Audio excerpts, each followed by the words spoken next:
welcome students. Welcome to our YouTube channel English Language by Zinda sun. Students, पहले हमने future continuous के positive sentences किए थे. आज हम करने जा रहे हैं फ्यूचर कॉन्टिन्यूस के नेगेटिव एंड इंट्रोगेटिव सेंटेंसेस. पहले नंबर पर जस्ट, फिर विल या शेल.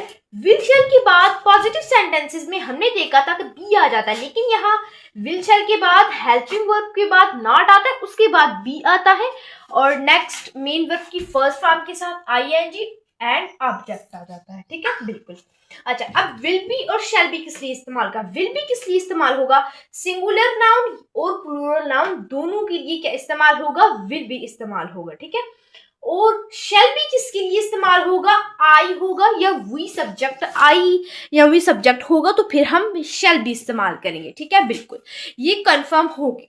अब देख लेते हैं कि इनको बनाना कैसे. इनकी पहचान नेगेटिव सेंटेंसेस में मेनली हम ना में जवाब दे रहे होते हैं. अब फ्यूचर कंटिन्यूअस क्या होता है हम पिछली वीडियो में बता चुके हैं, लेकिन हम दोबारा रिपीट कर देते हैं कि फ्यूचर कंटिन्यूअस होता है कि आने वाले जमाने में कोई हार्म हो रहा होगा, वो हम किस में पढ़ते हैं, वो हम कवर करते हैं फ्यूचर कंटिन्यूअस टेंस में. ठीक है, और फ्यूचर कंटिन्यूअस टेंस में जो हेल्पिंग वर्ब इस्तेमाल होता है ना, वो होता है विल शैल बी. विल या शैल बी. ठीक है, और एक बात याद रखिएगा, कोई भी कंटिन्यू हो, प्रेजेंट कंटिन्यू हो, पास्ट कंटिन्यू हो, फ्यूचर कंटिन्यू हो, उसके मेन वर्ब जो होती है ना, उसके साथ आईएनजी फॉर्म जरूर आती है, जिस तरह इसके साथ आई है. ठीक है, बिल्कुल.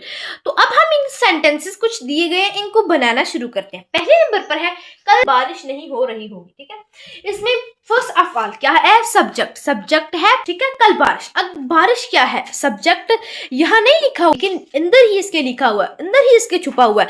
कल बारिश एक क्या है? बेजान चीज है. तो बेजान चीज के लिए क्या इस्तेमाल होता है? इट इस्तेमाल होता है. तो सब फर्स्ट ऑफ ऑल आएगा सब्जेक्ट के लिए क्या इस्तेमाल करेंगे? इट. उसके बाद विल आएगा या फिर शैल आएगा. अच्छा, इट क्या है? इट बेजान चीज है, तो इसके लिए क्या आएगा? विल के बाद आ जाएगा हमारे पास फार्मूला में नॉट के बाद बी आ जाएगा. उसके बाद मेन वर्ब है बारिश होने की इंग्लिश क्या होती है? बारिश होने की इंग्लिश होती है रेनिंग. रेन होता है बारिश होना, और उसके साथ हम क्या लगाएंगे? आईएनजी लगाएंगे, बन जाएगा raining. It will not be raining. अब इसके बाद ये तो हो गया हमारे पास सब्जेक्ट के बाद ये हमारे पास है हेल्पिंग वर्ब, और हेल्पिंग वर्ब के दरमियान में जो क्या आया है हमारे पास? नॉट आया है. ठीक है, दरमियान में हमारे पास नॉट आया. उसके बाद हमारे पास आ गया मेन वर्ब के साथ आईएनजी आ गया. उसके बाद हमारे पास सब्जेक्ट है ही नहीं, बल्कि कल एक टाइम है. कल देखिए कल टाइम कल की इंग्लिश क्या होती है? यस्टरडे. देखिए टाइम या तो हमेशा शुरू पे लगाया जाता है या हमेशा एंड पे लगाया जाता है. हम क्या लगाएंगे? एंड पे. कल की इंग्लिश क्या होती है? यस्टरडे.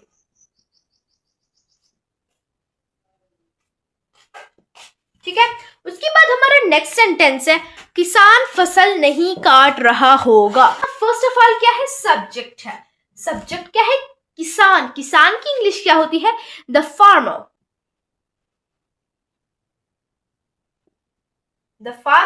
उसके बाद हमारे पास आ जाता है विल आएगी या शैल आएगी. फार्मर एक है, सिंगुलर नाउन है, तो सिंगुलर नाउन हो या प्लूरल नाउन हो, उसके लिए क्या इस्तेमाल होता है? विल इस्तेमाल होता है. The farmer will. उसके बाद आ जाता है नॉट. नेगेटिव सेंटेंसेस है, ना में जवाब है तो नॉट आ जाएगा. उसके बाद नेक्स्ट आता है बी के बाद मेन वर्ब हमारे पास क्या है? काटने. हार्वेस्ट, और हार्वेस्ट के साथ क्या आएगी? आईएनजी फॉर्म आएगी, तो बन जाएगा हार्वेस्टिंग. उसके बाद आ जाता है हमारे पास ऑब्जेक्ट क्या है? फसल की इंग्लिश की होती है द क्रॉप. तो सेंटेंस बना the farmer will not be harvesting the crop. Next है किसान. नेक्स्ट है मैं इम्तिहान की तैयारी कर रहा होगा. ठीक है, अब देखें यहाँ इस सेंटेंस में पहले नंबर पर हमारे पास फर्स्ट ऑफ ऑल क्या लगाना है? सब्जेक्ट लगाना है. सब्जेक्ट क्या है? मैं की क्या इंग्लिश होती है? आई. उसके बाद विल आएगा या फिर शैल आएगा. आई क्या है? आई के साथ आएगा शैल. आई शैल. उसके बाद फार्मूला में आता है नॉट. नेक्स्ट हम लगाएंगे बी. नेक्स्ट मेन वर्ब आता है. मेन वर्ब क्या है? अब हमारे पास आता है यहाँ वर्ब, वर्ब का होता है, ये तो हो गया हमारे पास सब्जेक्ट, ठीक है, सब्जेक्ट हो गया। उसके बाद हमारे पास ये हमने जो भी हेल्पिंग वर्ब लगाया, ये हेल्पिंग वर्ब हो गया। उसके बाद यहाँ कर रहा, वर्ब क्या है, कर रहा, करने की इंग्लिश क्या होती है, डू, डू के साथ क्या लगेगा, आईएनजी फॉर्म लगेगा, तो डूइंग बन गया हमारे पास वर्ब। अब हमारे पास ऑब्जेक्ट क्या है, ऑब्जेक्ट है इम्तिहान की तैयारी, क्या, इम्तिहान की तैयारी। इम्तिहान की तैयारी का मतलब होता है प्रिपरेशन ऑफ एग्जाम, तो क्या यहाँ हमारे पास ऑब्जेक्ट है, प्रिपरेशन ऑफ एग्जाम। ये हो गया हमारे पास कुछ नेगेटिव सेंटेंसेस। तो सेंटेंस बना, I shall not be doing preparation of exams. अगर मेरी इम्तिहान होते ना तो यहाँ आने था मैं अपने इम्तिहान की अपनी मलकियत दिखानी होती ना, तो यहाँ आना था माई। अब माई नहीं आया क्योंकि अपनी नहीं है, मलकियत नहीं दिखाई जा रही। अब देख लेते हैं हम इसकी इंट्रोगेटिव सेंटेंसेस। तो अब फर्स्ट ऑफ ऑल यहाँ आएगा फार्मूला में विल या फिर शैल, उसके बाद सब्जेक्ट, उसके बाद बी, उसके बाद मेन वर्ब की फर्स्ट फॉर्म के साथ आईएनजी और नेक्स्ट ऑब्जेक्ट आ जाएगा। देखिए इसमें ये जो टेंस है इसमें बहुत ज़्यादा जो है ना मसला होता है। देखिए जो हेल्पिंग वर्ब है वो दो वर्ड्स पर मुश्तमिल होता है, जिस तरह शैल बी, ये 2 वर्ड्स पर मुश्तमिल, एक हो गया शैल, एक हो गया बी, और विल बी। अच्छा, इनको अलग कर दिया जाता है, ठीक है, इनको अलग कर दिया जाता है जब नेगेटिव या इंट्रोगेटिव आते हैं। नेगेटिव में पहले विल या शैल आता है, फिर नॉट आता है, फिर आ जाता है बी। लेकिन इंट्रोगेटिव में पहले विल या शैल रख दिया जाता है, फिर सब्जेक्ट, फिर बी रख दिया जाता है। तो इसको आपने पक्का कर लेना है, ठीक है। अब इन सेंटेंसेस को बनाना शुरू करते हैं। फर्स्ट सेंटेंस है, क्या लड़का अपना सबक पढ़ रहा होगा। इसमें पहले नंबर पर क्या है, फर्स्ट ऑफ ऑल हमने लगाना है विल या शैल। देखिए एक लड़का कौन है, सिंगुलर है, सिंगुलर नाउन के लिए क्या लगाएंगे हम, विल ही लगा देंगे। उसके बाद आ जाता है सब्जेक्ट। सब्जेक्ट क्या है, लड़का, लड़के की इंग्लिश क्या होती है, लड़के की इंग्लिश क्या होती है, द बॉय। आता है हमारे पास बी, सब्जेक्ट के, ये हो गया हमारे पास सब्जेक्ट।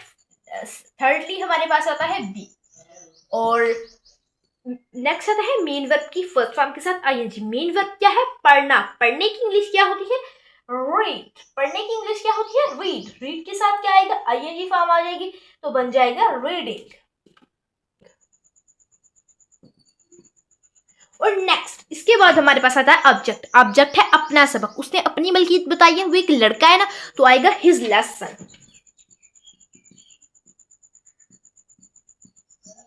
उसके बाद आता है हमारे पास क्वेश्चन मार्क, ठीक है।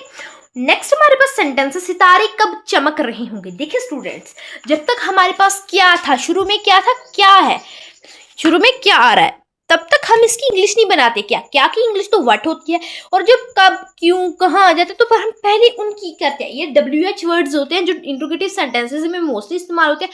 कब की इंग्लिश क्या होती है, व्हेन। तो ये हो गया हमारे पास व्हेन। उसके बाद हमारे पास आ जाता है सब्जेक्ट। देखिए सब्जेक्ट क्या है, सितारे। उसके बाद पता है क्या लगाना है, विल या शैल ही लगाना है। देखिए विल या शैल किसको देखकर लगाना होता है, सब्जेक्ट को। सब्जेक्ट क्या है, सितारे। सितारे ज्यादा है, प्लूरल है, तो उनके लिए भी क्या इस्तेमाल करेंगे हम, विल ही इस्तेमाल करेंगे, ठीक है। उसके बाद नेक्स्ट आता है हमारे पास सब्जेक्ट। सब्जेक्ट क्या है, सितारे। सितारे का क्या से क्या मुराद आता है, द स्टार्स। उसके बाद हमारे पास बी आएगा, ठीक है। नेक्स्ट आएगा मेन वर्ब। मेन वर्ब क्या है, चमकना।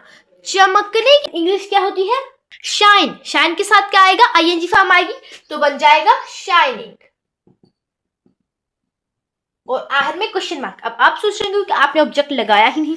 देखिए भाई ऑब्जेक्ट कहाँ है, ऑब्जेक्ट है ही नहीं। सितारे क्या है, सब्जेक्ट है। ये WH वर्ड है जिसकी हमने पहले इंग्लिश करनी होती है। फिर हमारे पास चमकना। चमकना क्या है, वर्ब है। और ये हमने जो विल है और बी है, ये हमने क्या लगाए, हेल्पिंग वर्ब्स लगाए। तो यहाँ हमारे पास सब्जेक्ट नहीं है। देखिए ये एक्टिव वॉइस सेंटेंसेस है। एक्टिव वॉइस सेंटेंसेस में अगर सब्जेक्ट ना भी हो तो गुजारा हो जाता है, ठीक है।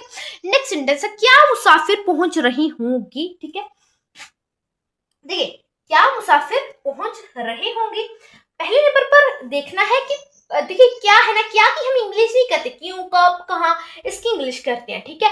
क्या के लिए इंग्लिश नहीं करेंगे, हम क्या लगा देंगे, helping verb. Helping verb will लगेगा, शैल लगेगा। मुसाफिर, देखिए मुसाफिर मुसाफिर जो है ज्यादा है, प्लूरल है, प्लूरल के लिए भी हम क्या इस्तेमाल करते हैं, विल इस्तेमाल करते हैं, तो यहाँ आएगा विल। अच्छा, उसके बाद सब्जेक्ट है, सब्जेक्ट क्या है, मुसाफिर, मुसाफिर की इंग्लिश क्या होती है, द पैसेंजर। क्या, मुसाफिर क्या होते हैं, द पैसेंजर, द पैसेंजर। ज्यादा है, प्लूरल है, तो हम लगाएंगे एस, अगर सिंगुलर होता द पैसेंजर ही होना था, ठीक है।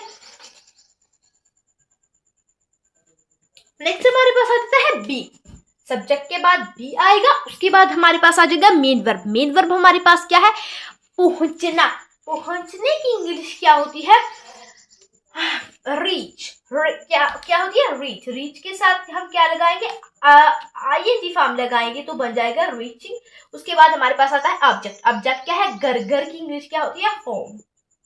और आखिर में क्या आएगा, क्वेश्चन मार्क आ जाएगा। सो स्टूडेंट्स, हमें उम्मीद है कि आपको इनकी अच्छे से समझ आ गई होगी। अगर आपको कोई भी कंफ्यूजन है तो आप कमेंट बॉक्स में आकर जरूर पूछ सकते हैं। तो आज के लिए इतना ही, मिलते हैं नेक्स्ट वीडियो में, जिसमें हम करेंगे प्रेजेंट परफेक्ट जो है टेंस शुरू करेंगे। तब तक के लिए अल्लाह हाफिज, thanks for watching and don't forget to subscribe our channel for more English language videos.